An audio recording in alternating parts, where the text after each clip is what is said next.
Hey guys, कैसे हो सब लोग। ये लेक्चर पार्ट 2 लेक्चर है हमारे ब्लड ग्रुपिंग से रिलेटेड। पिछले लेक्चर में ब्लड ग्रुप क्या होते हैं, उनके क्या टाइप्स होते हैं, कौन कौन से सिस्टम हम पढ़ते हैं और एंटीजन एंटीबॉडी हम कैसे डिटरमाइन करते हैं, ये सारी चीजें हमने लास्ट लेक्चर में डिस्कस करी है। अगर आपने वो वाला लेक्चर नहीं देखा है, मैं आपको रिकमेंड करूंगा कि पहले जाकर के वो वाला लेक्चर देखो। लिंक आपको यहाँ पे कहीं पे मिल जाएगी, फ्लैश हो रही होगी। पहले वो वाला लेक्चर देखो। अगर आपने वो वाला लेक्चर देख लिया है तो बिल्कुल आप इस लेक्चर के साथ आगे बढ़ सकते हैं। पीडीएफ नोट्स चाहिए तो उसके लिए जाओ मेरे टेलीग्राम चैनल को ज्वाइन कर लो जाकर के। डॉक्टर पोटैटो फिजियोलॉजी नाम से आपको डिस्क्रिप्शन में लिंक मिल जाएगी उसकी, जाओ जाकर के ज्वाइन करो और पीडीएफ नोट्स का आनंद उठाओ। आज का हम लेक्चर शुरू करते हैं। हमने लास्ट लेक्चर में क्या क्या डिस्कस करा था, व्हाट इज ब्लड ग्रुप हमने जाना था, एंटीजन एंटीबॉडी क्या होती है वो जाना था, हम कौन कौन से सिस्टम डिस्कस करते हैं उस बारे में हमने पढ़ा था। फिर उसके बाद ये जो चार्ट है बहुत ही इंपॉर्टेंट है, मेरे पीडीएफ नोट्स में आपको ये भी मिल जाएगा, जाके टेलीग्राम चैनल को आप ज्वाइन करो। फिर यूजेस क्या होते हैं ब्लड ग्रुप के, ये भी हमने पूरी डिटेल में डिस्कस करा है। यहां तो आपको 5 पॉइंट दिख रहे हैं, लेकिन लेक्चर में मैंने पूरा डिटेल में आपको इसके बारे में बताया है। फिर लैंस लॉ, यार ये इतना टॉपिक इंपॉर्टेंट है ना, 5 स्टार लैंस लॉ, एकदम 5 स्टार बिल्कुल। मतलब ब्लड ग्रुपिंग पूरा अपने आप में 5 स्टार है, लेकिन उसके अंडर भी ये जो टॉपिक है लैंस लॉ वो भी 5 स्टार है। लैंस लॉ क्या स्टेट करते हैं कि अगर एक एग्लूटिनोजन एंटीजन हमारे आरबीसी पे प्रेजेंट है तो उसका करेस्पॉन्डिंग एंटीबॉडी ब्लड में प्रेजेंट नहीं होगा। अगर एंटीजन प्रेजेंट नहीं है तो वो एंटीबॉडी ब्लड में प्रेजेंट होगी। इसके बारे में भी बहुत ही ज्यादा डिटेल में डिस्कशन करा है हमने लास्ट लेक्चर में। और उसका एक्सेप्शन क्या है, आरएच फैक्टर उसका एक्सेप्शन है। और किसका, सेकेंड लॉ का। सेकेंड लॉ जो है, अगर एंटीजन प्रेजेंट नहीं है तो एंटीबॉडी प्रेजेंट होगी ब्लड में। इसका एक्सेप्शन क्या है, आरएच फैक्टर। वो कैसे, उसके बारे में भी मैंने पूरा आपको डिटेल में पढ़ाया है। आज हम पढ़ने वाले हैं जहां पे हमने लास्ट में छोड़ा था, वो था इनहेरिटेंस ऑफ एबीओ सिस्टम, कि एबीओ सिस्टम हमारे ब्लड में कैसे प्रेजेंट होता है, वो कैसे इनहेरिट होता है, इसके बारे में हम समझते हैं। जो जीन होता है जो कोड करता है हमारे ए, बी और ओ के लिए, उनको हम रिस्पेक्टिवली कहते हैं आई ए, आई बी, एंड इसको हम जो स्मॉल लेटर होता है आई उससे डिनोट करेंगे, since it is a recessive character. ये रिसेसिव होता है नेचर में, ये रिसेसिव होता है। And I A and I B जो होते हैं वो डोमिनेंट होते हैं। डोमिनेंट रिसेसिव मतलब, रिसेसिव वो होता है जो अब किसी और डोमिनेंट, चलो ऐसा समझते हैं, डोमिनेंट समझते हैं पहले, ठीक है। डोमिनेंट कैरेक्टर वो होता है जो अपने आप को एक्सप्रेस करेगा। ये जो है इसके लिए कोई कंडीशन नहीं होती, ये हमेशा अपने आप को एक्सप्रेस करेगा। लेकिन अगर रिसेसिव कैरेक्टर डोमिनेंट की प्रेजेंस में है तो वो अपने आप को एक्सप्रेस नहीं करेगा। Dominant is just like a bully, ये जो है दबाएगा, ये रिसेसिव कैरेक्टर को दबाएगा, बोलेगा कि तू जा भाड़ में, मैं डोमिनेंट कैरेक्टर हूं, मैं अपने आप को एक्सप्रेस करूंगा। लेकिन रिसेसिव कैरेक्टर जो है दब जाता है बेचारा, वो बोलता है ठीक है भैया आपको जो करना है करो, मैं कोने में बैठा हूं। ये है हमारा recessive character. Recessive character dominant के प्रेजेंस में एक्सप्रेस नहीं होगा, लेकिन जब दो रिसेसिव कैरेक्टर मिल जाएंगे,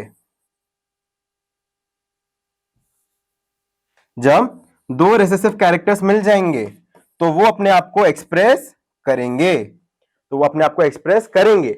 दोनों रिसेसिव कैरेक्टर मिलकर के बोलेंगे कि हाँ हम ही दोनों हैं आपस में भाई भाई, चलो अपने आप को एक्सप्रेस करते हैं।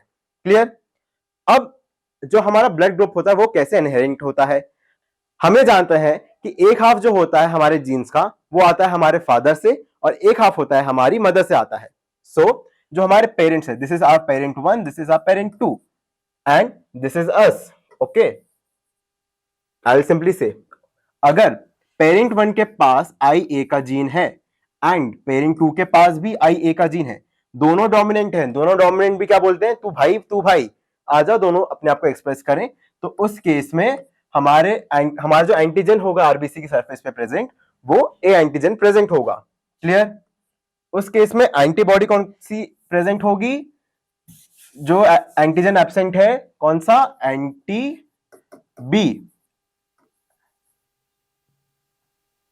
एंटीबॉडी बी प्रेजेंट होगी। एंटीबॉडी बी प्रेजेंट होगी। क्लियर? अगर पेरेंट 1 के पास आई ए है लेकिन जो हमारा पेरेंट 2 है उसके पास रिसेसिव जीन है आई, तो उस केस में भी हमारे पास जो है ए एंटीजन प्रेजेंट होगा एंड उस केस में भी एंटीबॉडी बी ही प्रेजेंट होगी। क्लियर? ओके। अगर मेरे पहले पेरेंट के पास आई बी जीन है एंड सेकंड के पास आई बी है, उस केस में मेरे पास कौन सा एंटीजन आएगा? B antigen. एंड इस केस में एंटीबॉडी, सॉरी बी लिख दिया गलती से, एंटीबॉडी ए प्रेजेंट होगी। Clear? Similarly I B and I क्या बोलेंगे कि एंटीजन बी प्रेजेंट होगा मेरे पास। अगर जीन आई बी है एंड जीन आई है, सिंपल रिसेसिव जीन है, तो एंटीजन कौन सा आएगा? Antigen B. एंड एंटीबॉडी कौन सी? Anti A. यहां तक सबको क्लियर है? नेक्स्ट, अगर मेरे एक पेरेंट के पास जीन आई ए है जो कि एक डोमिनेंट जीन है, लेकिन सेकेंड पेरेंट के पास भी एक डोमिनेंट जीन है आई बी, तो वो क्या बोलेंगे? ठीक है, एक काम करो, मैं भी एक्सप्रेस हो जाता हूं और तुम भी जो है एक्सप्रेस हो जाओ। उस केस में क्या हुआ? एंटीजन ए और एंटीजन बी दोनों प्रेजेंट होंगे मेरे ब्लड में, और इस केस में कोई भी एंटीबॉडी प्रेजेंट नहीं है, क्योंकि इस बारे में हमने डिस्कशन किया हुआ है। क्या होगा कि एंटीबॉडी ए अगर होगी तो वो एंटीजन ए को डैमेज करेगी, एंटीबॉडी बी प्रेजेंट होगी तो वो एंटीजन बी को डैमेज करेगी, इसलिए दोनों ही एंटीबॉडी एब्सेंट होती हैं। अब अगर मैं ये बोलूं कि जो रिसेसिव एंटीजन है, जो रिसेसिव जीन है, सॉरी रिसेसिव जीन कौन सा है? Small I. अगर ये दोनों प्रेजेंट हैं, उस केस में कोई भी एंटीजन मेरी आरबीसी की सरफेस पे प्रेजेंट नहीं होगा, तो मुझे क्या मिलेगा? अंडा, यानी कि ओ। मेरा ब्लड ग्रुप क्या कहलाएगा? ओ। इस केस में कौन कौन सी एंटीबॉडी प्रेजेंट होंगी? दोनों, एंटी ए भी एंड एंटी बी, दोनों ही जो है मेरे ब्लड में प्रेजेंट होंगी। This is inheritance of ABO system. हमारे पास टोटल 6 कंडीशंस बनती हैं एंड 4 ब्लड ग्रुप बनते हैं। क्लियर? ये 4 ब्लड ग्रुप है और ये 6 कंडीशंस हैं। क्यों? क्योंकि सिर्फ इन दो में क्या बन रहा है? ए बन रहा है। इन दो में क्या बन रहा है? बी बन रहा है। इसमें ए भी बन रहा है और ओ, तो ये 4 डिफरेंट ब्लड ग्रुप है। क्लियर? ये हमारा इनहेरिटेंस ऑफ एबीओ सिस्टम है। ठीक है, आप इसका स्क्रीनशॉट लेना चाहो तो ले सकते हो। ठीक है, चलो, बहुत ही शानदार। क्लियर? सो नेक्स्ट हम पढ़ने वाले हैं transfusion reactions due to ABO incompatibility. क्या होता है? ब्लड ट्रांसफ्यूज करने से पहले हम ब्लड को तो क्लियर कर देते हैं कि उसमें कोई एंटीबॉडी ना बचे, लेकिन जो हमारा पर्सन है उसके अंदर एंटीबॉडीज प्रोड्यूस होती हैं, वो हम रोक नहीं सकते हैं, उसको हम कंट्रोल नहीं कर सकते हैं, इम्यूनोसप्रेसेंट्स दे सकते हैं।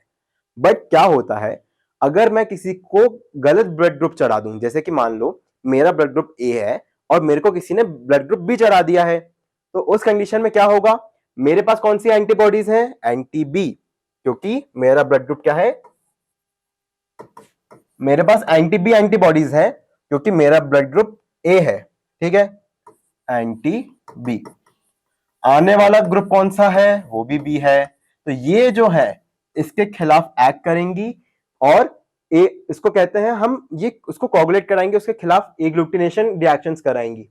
तो यही अवॉइड करने के लिए हम जानते हैं, एक तो पहला ब्लड ग्रुप पता होना चाहिए, और हम बहुत ही ज्यादा केयरफुल होते हैं जब हम किसी को ब्लड ग्रुप चढ़ाएं तो हम एक्चुअल में वो टेस्ट करें पहले।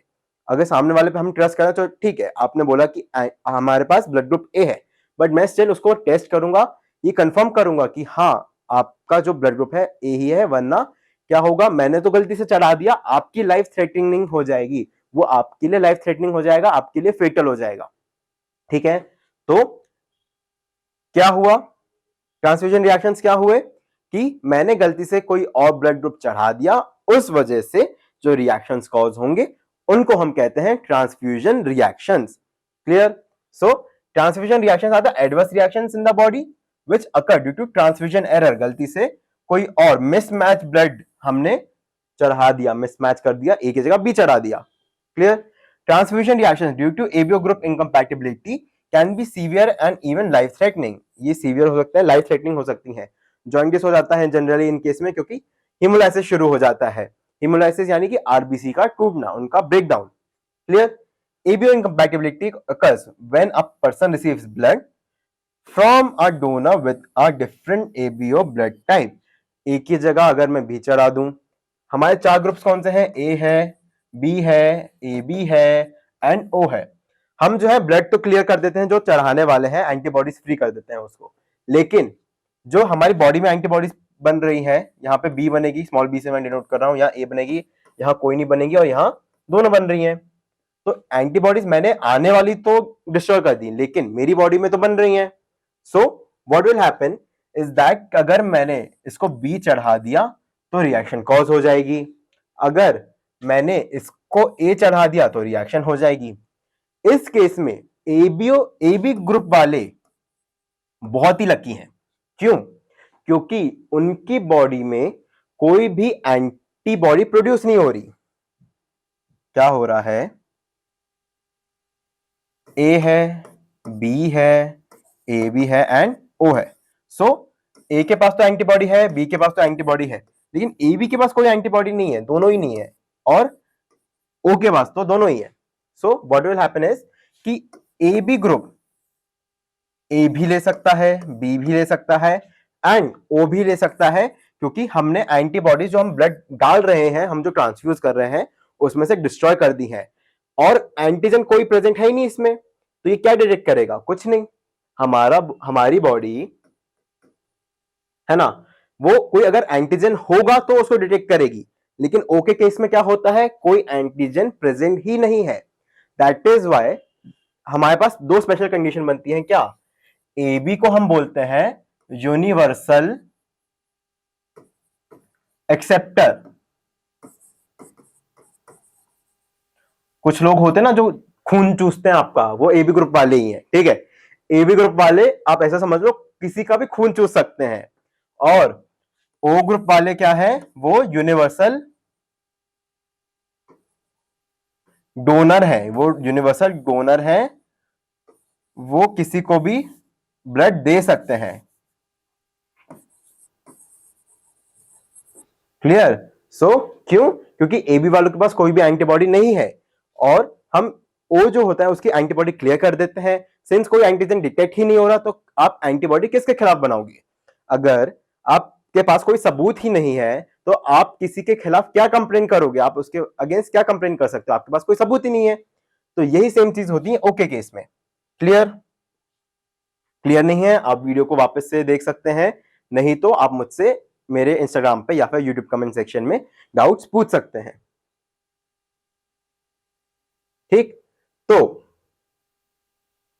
ट्रांसफ्यूजन रिएक्शंस होंगी हमारा जो इम्यून सिस्टम होता है रिकॉग्नाइज करता है डोनर के रेड ब्लड सेल्स को as foreign objects, foreign entity as a, उसको रिकॉग्नाइज करेगा and attacks them causing transfusion reactions. उसके अगेंस्ट ट्रांसफ्यूजन रिएक्शंस होंगे, हमारी बॉडी एंटीबॉडी बनाएगी। क्लियर? नेक्स्ट मतलब सेम कंटिन्यूटी है। रिएक्शंस में भी माइल्ड, अगर हल्की फुल्की हमने थोड़ा सा ही ब्लड चढ़ाया है तो रिएक्शंस माइल्ड होगी। इस केस में क्या होगा? आपको फीवर आ सकता है या फिर हाइज हो सकते हैं। हाइज क्या होंगे? यहाँ पे आपको जो रेड स्पॉट्स दिख रहे होंगे, दिस इज कॉल्ड हाइव्स। ये जो है हाइव्स हैं, पूरा ऐसे रैश टाइप के हो जाते हैं हमारे स्किन पे, तो these are called as hives. Mild reactions में हाइव्स होना कॉमन है और फीवर भी आता है। सीवियर रिएक्शंस में क्या होगा? सीवियर रिएक्शंस में जो हमारे सिस्टम्स हैं, जैसे कि हमारा किडनी, हमारी जो रीनल वर्ड होता है किडनी से रिलेटेड होता है, हमें सबसे ज्यादा लोड जो है किडनी पे आएगा। उस केस में क्या होगा? आपका रीनल फेलियर, रीनल शॉक या फिर even death is possible. In severe transfusion reactions even death is possible. Clear? Transfusion of incompatible blood produces haemolytic reactions. इससे क्या होता है? हीमोग्लोबिन रिलीज होता है जो हमारा बिलीरुबिन में कन्वर्ट हो जाता है, बिलीरुबिन में कन्वर्ट होता है, and this causes jaundice. Jaundice भी हमें देखने मिलती है ट्रांसफ्यूजन रिएक्शंस के केसेस में। क्लियर? जॉइंडिस क्या होती है? आपका टॉपिक है वैसे तो बहुत ही अच्छा और सिंपल टॉपिक है जॉइंडिस, बहुत ही इंपॉर्टेंट भी है। अभी रिसेंटली मेरी पोस्टिंग लगी हुई थी तो मैंने वहां पे एक्चुअल में जॉइंडिस का पेशेंट देखा है। जो सिम्टम्स आपको पढ़ाए जाते हैं वो आप एक्चुअली में देखते हो पोस्टिंग में, तो वहां पे मजे भी आते हैं थोड़े पोस्टिंग में। ऐसा एज अ डॉक्टर थोड़ी डॉक्टर वाली फील आती है वहां पे पोस्टिंग्स में जाने में। तो I tell you more about that. Okay, transfusion reactions क्या है? हिमोलाइटिक रिएक्शन प्रोड्यूस करेंगे, हमारा आरबीसी ब्रेकडाउन होगा। Recipients antibodies IgG and IgGM, antibodies जो होते हैं 5 टाइप की होती हैं टोटल, जिनके लिए मैं एक न्यूमोनिक देता हूं, GAMED, गेम्ड। ठीक है, गेम्ड जो है ये न्यूमोनिक से आप याद कर सकते हो कि हमारे पास 5 टाइप की एंटीबॉडीज होती हैं, गेम्ड, GAMEND। सो आईजीजी और आईजीएम जो है वो उसके खिलाफ एंटीबॉडीज प्रोड्यूस करते, एंटीबॉडीज प्रोड्यूस होती है आईजीजी एंड आईजीएम, वो रिएक्ट करेंगी हमारे एंटीजन के खिलाफ जो आया है। Adhere to the donor RBCs which are agglutinated and destroy, उनको डिस्ट्रॉय कर देंगी। Large amount of free haemoglobin is liberated into plasma, haemoglobin जो है रिलीज होता है, हीमोग्लोबिन फर्दर जो है वो डिग्रेड होता है एंड बिलीरुबिन बिलीवर्डिन बनाता है। बिलीरुबिन अगर हमारे ब्लड में बढ़ जाता है वो कॉज करता है हमारा jaundice. This leads to transfusion reactions. Bilirubin is one of the, मतलब अगर सही ढंग से उसको हम जीआईटी में डाल रहे हैं तो वो तो ठीक है, लेकिन सॉरी बिलीरुबिन को मैं कह रहा हूं, अगर बिलीरुबिन कंट्रोल्ड है हमारा तो वो तो ठीक चीज है, लेकिन अगर बिलीरुबिन बढ़ जाता है तो उस केस में आपका even mental retardation is possible, वो हमारा ब्लड ब्रेन बैरियर को क्रॉस करके डैमेज कॉज कर सकता है। ये हम आगे जो है आरएच इनकम्पैटिबिलिटी में देखेंगे, वहां फीटस में, क्योंकि उनका ब्लड जो उनका ब्लड ब्रेन बैरियर होता है वो उतना डेवलप नहीं होता है, तो बिलीरुबिन क्रॉस कर जाता है एंड कनेक्टरस उस कंडीशन को हम कहते हैं, वो कॉज करता है बिलीरुबिन फीटस में। क्लियर? नेक्स्ट है हमारा आरएच फैक्टर। आरएच फैक्टर जैसे बताया क्या, एक एंटीजन का टाइप ही है, एंड जो एंटीजन डी होता है, आरएच एक पूरा ग्रुप है, उसमें एंटीजन डी जो होता है वो ही ह्यूमंस में एंटीजेनिक होता है। Clear? Antigen D is the only, is more antigenic in human, उसमें हमें सिर्फ एंटीजन डी में ही जो है रिएक्शंस देखने मिलती हैं। The person having D antigen is called RH positive and without D antigen is called RH negative. अगर सरफेस पे एंटीजन डी प्रेजेंट है तो आरएच पॉजिटिव, नहीं है तो आरएच नेगेटिव। सिंपल है। इंडिया में 85% पॉपुलेशन जो है आरएच पॉजिटिव है एंड 15% जो है वो आरएच नेगेटिव है। एक जनरल डेटा है, बहुत ही ज्यादा, मतलब जनरल साइंस के लिए मैंने दे दिया, इंटरेस्ट है सब्जेक्ट में। इनहेरिटेंस कैसा होगा आरएच एंटीजन का? अगर दोनों या फिर एक डोमिनेंट प्रेजेंट है, एक जीन डोमिनेंट प्रेजेंट है या दोनों डोमिनेंट है तो आरएच पॉजिटिव होगा, और अगर दोनों रिसेसिव जीन्स हैं तो आरएच नेगेटिव होगा। This is the condition. Okay, अब नेक्स्ट हम डिस्कस करने वाले हैं एरिथ्रोब्लास्टोसिस फीटलिस। बहुत ही ज्यादा इंपॉर्टेंट टॉपिक है ये हमारे, अगर कोई प्रैक्टिकल वाइवा होता है तो एग्जामिनर आपसे, एक तो एबीओ सिस्टम, आपके कितने टाइप के सिस्टम होते हैं वो, एक erythroblastosis fetalis and lens law, ये शॉर्ट शॉर्ट क्वेश्चंस होते हैं किसी भी एग्जामिनर के। सो इसको हम समझते हैं क्या होता है। सपोज हमारे जो पेरेंट्स हैं, अगर हम जानते हैं हम अपनी मदर के वूम में डेवलप होते हैं 9 मंथ्स तक, अगर हमारी मदर का ब्लड ग्रुप आरएच नेगेटिव है उस केस में यानी कि एंटीजन एब्सेंट है एंड एंटीबॉडी भी एब्सेंट होगी आरएच के केस में। क्यों? हमने पढ़ा हुआ ये एक एक्सेप्शन होता है, जब तक एक्सपोजर नहीं होगा हमारे एंटीजन को लेकर के तब तक उसकी एंटीबॉडी डेवलप नहीं होगी। अगर बेबी का ब्लड आरएच पॉजिटिव है तो क्या हुआ, बेबी के पास एंटीजन प्रेजेंट है। अगर मैं एंटीजन एक्सपोज कर दूं इसको, क्या अपनी मदर, अगर मदर की बॉडी को एंटीजन मिल जाता है तो वो जो है एंटीबॉडी प्रोड्यूस करना स्टार्ट कर देंगी। क्यों? क्योंकि वो तो आरएच नेगेटिव है, वो नहीं चाहती हैं कि मेरे बॉडी में आरएच पॉजिटिव आरएच एंटीजन हो, उसको एलिमिनेट करने के लिए वो एंटीबॉडी प्रोड्यूस करना स्टार्ट कर देंगी। ये एक फेटल कंडीशन बन जाती है। कैसे? सपोज क्या बोला, mother is Rh negative, mother, ठीक है, mother is Rh negative and let's say this is fetus 1, it is Rh positive. अगर पहला जो बच्चा है वो आरएच पॉजिटिव है उस केस में जो प्लेसेंटा होता है, suppose this is placenta, this is our mother, this is our fetus, so RBC जो होती है वो इतनी ज्यादा बड़ी होती है कि प्लासेंटल बैरियर उसको अलाउ नहीं करता है कि वो उसके आर पर आ पाए। बट ड्यूरिंग डिलीवरी, जब डिलीवरी होगी तो हम जो है प्लासेंटा रिमूव करते हैं। प्लासेंटा रिमूव करने के कारण थोड़ा सा जो है ब्लड एक्सपोजर हो जाता है मदर को। जो एक्सपोजर है ब्लड का आरएच पॉजिटिव ब्लड का मदर को हो जाता है। इस वजह से यहां पे तो माइन्यूट क्वांटिटी में प्रेजेंट है तो उतना फेटल नहीं होता, लेकिन हमारे पास जो मेमोरी बी सेल्स होती हैं वो इस एंटीजन को रिकॉग्नाइज कर लेती हैं and they start producing what, anti-D antibodies against the Rh antigen. Clear? So first fetus के कारण जो मदर का ब्लड है वो एंटी-डी एंटीबॉडीज प्रोड्यूस करना स्टार्ट कर देता है।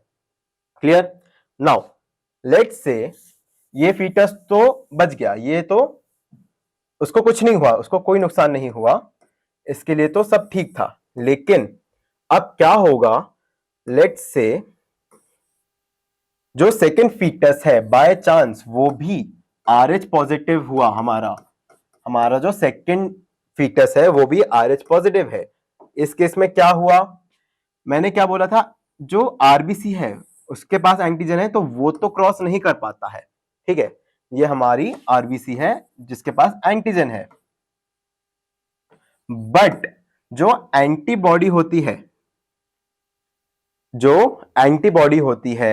जो मदर के पास है, मदर के पास एंटीबॉडी प्रेजेंट है, वो प्लासेंटल बैरियर को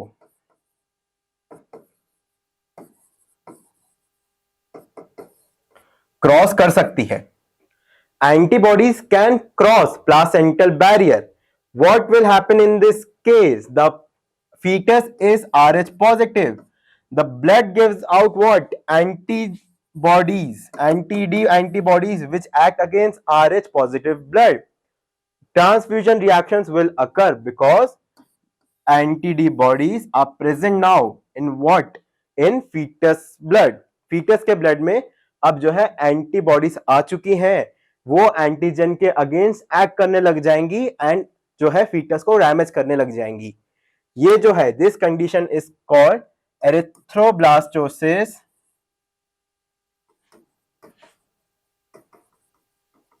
फीटलिस। ये अभी मैंने आधा बताया है, फीटलिस,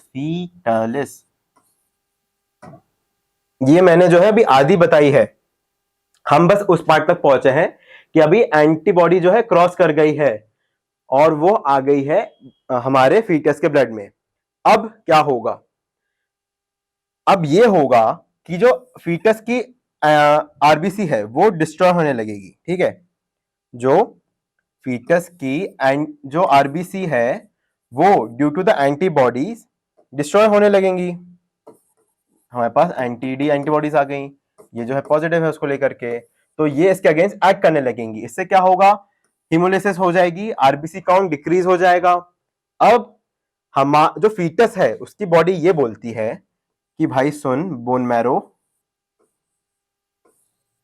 तू, तेरे पास जितनी भी आरबीसी प्रेजेंट है वो किसी भी स्टेज में हो, हमने पढ़ा हुआ है कि आरबीसी जो प्रोड्यूस होती है उसको बनने के लिए एक तो 1 वीक लगता है पूरा एंड उसके 6 डिफरेंट स्टेजेस होते हैं, 5 to 6 डिफरेंट उसके स्टेजेस होते हैं। हमारा बोन मैरो को ये सिग्नल जाता है कि तेरे पास जितनी भी आरबीसी प्रेजेंट हैं तो उनको ब्लड में रिलीज कर दे, क्योंकि हमारे जो फीटस है उसमें ब्लड जो है आरबीसी जो है कम हो रही है। We require RBCs, so the bone marrow starts releasing RBCs. Okay, in what? Immature conditions. ठीक है, इन्हीं को हम एरिथ्रोब्लास्ट कहते हैं, एरिथ्रोब्लास्ट। ठीक है, ये जो होती है इमेच्योर होती हैं, इन्हीं को हम एरिथ्रोब्लास्ट कहते हैं। अब ये तो आरबीसी रिलीज कर रहा है, लेकिन एंटीबॉडीज तो अभी भी प्रेजेंट है ना भैया, तो ये एंटीबॉडीज जो है इनके अगेंस्ट भी एक्ट करने लग जाएंगी, ये इनके अगेंस्ट भी एक्ट करने लग जाएंगी। This causes what, more severe reactions, और सीवियर रिएक्शंस होने लग जाएंगी हमारे फीटस के बॉडी में, और सीवियर रिएक्शंस होने लग जाएंगी। यही जो है हमारा पूरा कहलाता है एरिथ्रोब्लास्टोसिस फीटलिस। ये एरिथ्रोब्लास्ट भी आकर के ब्रेक डाउन होने लगेंगी, इसीलिए इसको कहते हैं एरिथ्रोब्लास्टोसिस फीटलिस। एरिथ्रोब्लास्ट रिलीज हुई है, फीटस में डैमेज हो रहा है, it is called erythroblastosis fetalis. कहां से स्टार्ट करा था हमने कहां से स्टार्ट करा था? मदर जो है वो RH नेगेटिव है ना, RH नेगेटिव है, वो RH नेगेटिव है, एंड जो बेबी है वो RH पॉजिटिव है। एंटीबॉडी क्रॉस कर गई है ना, एंटीबॉडीज क्रॉस कर गई और फीटस को फिर डैमेज करने लग गई वो, है ना। इसी को हम पूरा बोलते हैं एरिथ्रोब्लास्टोसिस फीटलिस। एरिथ्रोब्लास्ट रिलीज होने लग जाएंगी, है ना, एरिथ्रोब्लास्ट रिलीज होने लग जाएंगी हमारे बोन मैरो में से, हमारे बेबी में से, तो उसको भी वो डिस्ट्रॉय करने लग जाएंगे एंटीबॉडीज। इसलिए इस पूरी कंडीशन को हम कहते हैं एरिथ्रोब्लास्टोसिस फीटलिस। प्रो एरिथ्रोसाइट्स जो है वो रिलीज होने लग जाएंगी। प्रो एरिथ्रोसाइट से मेरा यही मतलब है कि जितने भी उसके पूरे इमेच्योरिटी की कंडीशन, पूरे जो स्टेजेस होते हैं उनमें से कोई भी आरबीसी हो सकती है। क्लियर? ओके, सो आगे बढ़ते हैं अब।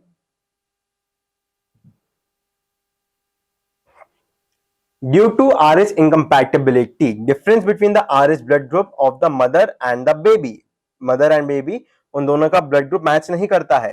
Characterized by the presence of erythroblasts in the blood, erythroblasts release होने लग जाती हैं कब? जब एंटीबॉडी क्रॉस कर जाएगी, वो डैमेज कॉज करने लग जाएगी, आरबीसी का काउंट डिक्रीज होने लगेगा फीटस के अंदर, तो वो बोलेगी कि तुम्हारे पास जो भी आरबीसी हैं भले इमेच्योर हैं उनको रिलीज करो। Clear? The mother is RH negative and the fetus is RH positive. Mother RH negative होगी, फीटस RH पॉजिटिव होगा, तभी ये कंडीशन बनेगी। अगर मदर RH पॉजिटिव होगी और जो बेबी है वो RH नेगेटिव होगा, उस कंडीशन में ये एरिथ्रोब्लास्टोसिस फीटलिस नहीं होगा। Clear? The first child escapes the complications of RH incompatibility. This is because the RH antigen cannot pass from the fetal blood into the mother's blood through the placental barrier. Placental barrier जो होता है वो बहुत strong होता है, वो RH का antigen जो होता है उसको आने नहीं देती है। But at the time of parturition, जब डिलीवरी होती है, the fetal blood may leak into the mother's blood because of the placental detachment. Placenta detach हो जाता है, उस केस में ब्लड का एक्सपोजर हो जाता है मदर के बॉडी को, and it starts producing antibodies against the RH antigen. Okay, the mother develops RH antibody in blood. इनको बनने के लिए अप्रॉक्स जो होता है 1 मंथ लगता है। एंटीजन, RH एंटीजन के अगेंस्ट जो एंटीबॉडीज बनती है, एंटी-डी एंटीबॉडीज, इनको 1 मंथ लगता है अप्रॉक्स बनने के लिए, 1 month. When the mother conceives for the second time जब प्रेगनेंसी होती है, and if the fetus happens to be RH positive again, अगर fetus वापस से RH positive है, the RH antibody from mother's blood crosses placental barrier and enters the fetal blood. Antibody जो होती है वो क्रॉस कर सकती है प्लासेंटल बैरियर को, वो उतनी छोटी होती है। Clear? Severe hemolysis in the fetus causes jaundice. Fetus में हमें जॉइंटिस देखने मिलता है, क्यों? क्योंकि हीमोग्लोबिन रिलीज होगा, अगर आरबीसी टूटेगी तो आरबीसी ब्रेकडाउन हुई तो हीमोग्लोबिन निकला तो वो बिलिरुबिन में कन्वर्ट हुआ और वो जो है जॉइंटिस कॉज करेगा। Bilirubin is primarily responsible for causing jaundice in our bodies. To compensate the hemolysis of more and more number of RBCs, there is rapid production of RBCs. Many large and immature cells in pro-erythroblast stage are released into the circulation. Circulation में हमारे जो जितने भी immature होती हैं वो RBCs भी हमको देखने मिलती हैं. That is why this condition is known as erythroblastosis fetalis. Fetalis, okay? इससे फीटस को क्या नुकसान है? अब फीटस को ऑफ कोर्स एंटीबॉडी पहुंच चुकी है, उसकी बॉडी में क्या क्या हमें डैमेज देखने मिलता है। सो सीवियर हेमोलिसिस के कारण हमें 3 मेन चीजें जो फीटस है उसके बॉडी में देखने मिलती हैं। पहला होता है anaemia, because RBC count is rapidly decreasing. RBC count decrease हो रहा है, आरबीसी डिस्ट्रॉय हो रही है, इसलिए हमें जो है सीवियर एनीमिया देखने मिलेगा। हाइड्रॉप्स fetalis, very commonly it is seen. It is what? It is nothing, just edema in the fetus. क्या होता है?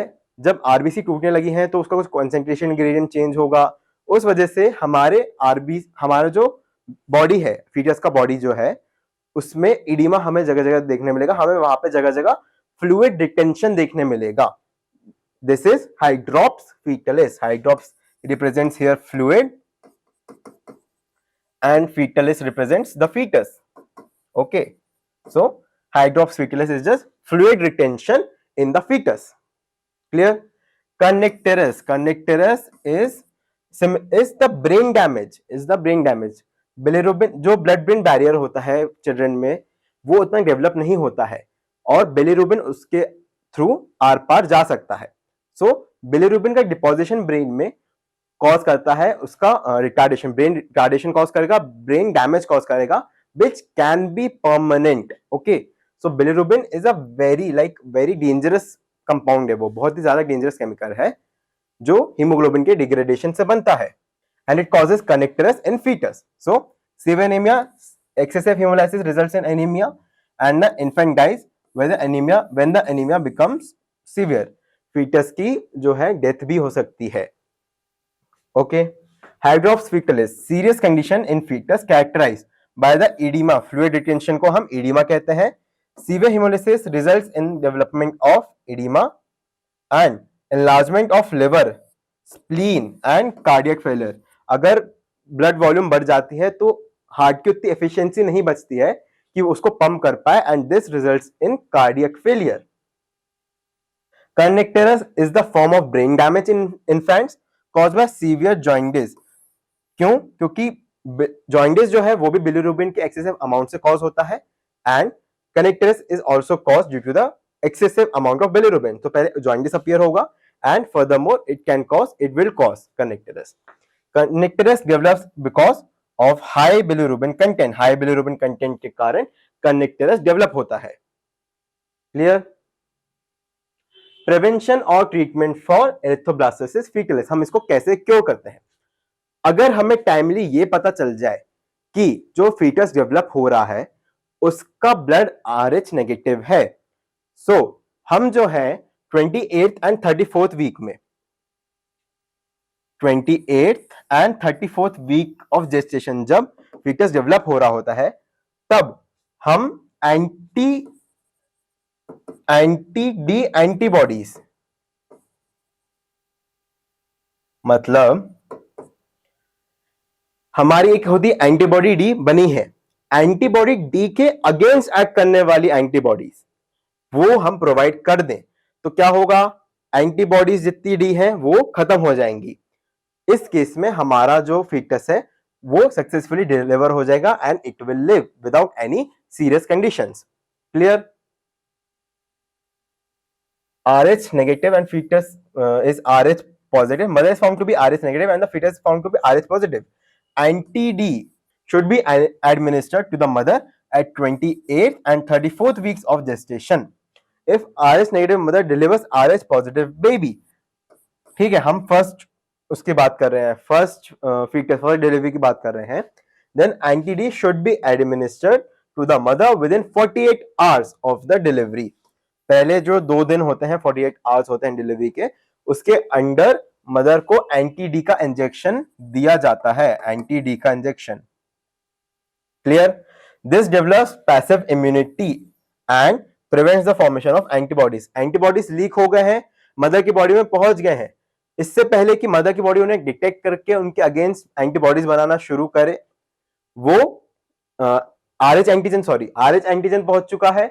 RH एंटीजन इससे पहले कि मदर की बॉडी डिटेक्ट करे एंड उसके अगेंस्ट एक्ट करना शुरू करे, हम एंटी-डी एंटीबॉडीज ऑलरेडी दे देते हैं एंड जो है उसका इफेक्ट जो है नलिफाई कर देते हैं हम।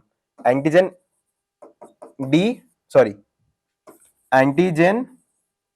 डी पहुंच चुका है मदर की बॉडी में, अगर मैं ऑलरेडी एंटीबॉडी प्रोवाइड कर दूं तो वो इसको डिस्ट्रॉय कर देंगी एंड जो है हम पैसिव इम्यूनिटी, अगर हम बाहर से कोई एंटीबॉडी प्रोवाइड कर रहे हैं उसको हम कहते हैं पैसिव इम्यूनिटी।